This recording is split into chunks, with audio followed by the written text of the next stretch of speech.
Po, zyrtarisht për shkak të vonesës pagave, punëtorët teknik në spitalin Nisa Greza në Gjako, dje kanë qëndruar gjatë gjithë ditës në grevë,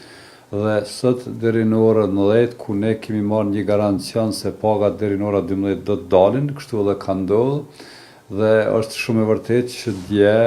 ka pas grevë dhe sot deri në orën 10, sot në orën 12 janë deklaruar punëtorët se pagat e tyre në llogaritë bankare dhe ne kemi thirrë që t'i kthejnë punës së përditshme, dhe kjo ka ndodhur. Gjithë disa shkolla, rreth 16 shkolla në Prishtinë, kemi të njëjtin problem ku punëtorët ende nuk i kanë marrë pagat për muajin shkurt dhe